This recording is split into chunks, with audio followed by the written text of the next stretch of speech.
नाम मुख्तारा बीबी है। मेरे 2 बेटे ने, एक बहुत ही मजबूर है। कुछ दिन हो गया बच्चे और चूल्हे ते ध्यान मारो, चूल्हा बिल्कुल सुक्का पिया है। कोई उम्मीद नहीं है कि तो कोई आसरा नहीं है। अब बच्चे भुख तो तरले लेंदे ने, अब किसी के घरों तो दूर दी रोटी मंग के ਲਈ रात दी ते आओ ते सालन मंग के लिए ना 2 बच्चे निक्के निक्के ਨੂੰ ਖਵਾ ਰਹੀ ਹਾਂ है ना। ते बच्चे भी भुख तो सुहा ते मेरे मियाँ तो सुहा मेरा सहारा कोई नहीं गा। ते मेरा मियाँ कदी कितों मंग 100 रुपया, कदी 50 रुपया मंग, वो अपनी दवाई भी नहीं कर सकता। मेरे निक्के निक्के बच्चे ने अज कल बाजी मेरे नाल वडेरी, उन्हें मैनू कल कपड़े दिते। मेरे बच्चों के भी हालात बहुत ज़्यादा माड़ा है। इधर 8 दिन बच्चे भुखे पे रहिंदे ने। जेड़ा कोई छाण बूरे च रोटियां बेचण लई कोई मैनू दिंदा भी आ वेच आ, कोई तैनूं कोई मदद लई कोई चार ने कोई देण लई कोई 100-50 दे दिंदा मैनू भी तूं आ कम करिया साडा। ਉਹਦੇ ਵਿੱਚ ਫੋਲ ਕੇ ਵੇਖਨੀ ਆ, ਜਿਹੜੀਆਂ ਕੋਈ ਨਰਮ ਰੋਟੀਆਂ ਹੁੰਦੀਆਂ ਨੇ मैं ਕੱਢ ਲੈਂਦੀ ਹਾਂ।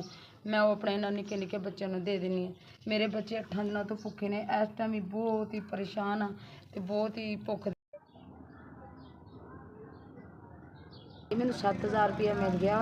अल्लाह तैनूं तंदुरुस्ती देवे, अल्लाह तैनूं जिंदगी देवे, अल्लाह तैनूं होर तरक्की देवे, अल्लाह तैनूं नेक हदायत बख्शी, अल्लाह होर नेक हदायत देवे, हज नसीब कराए। मेरे गरीब दा तुसीं मेरे गरीब नूं 7000 रुपया दिता।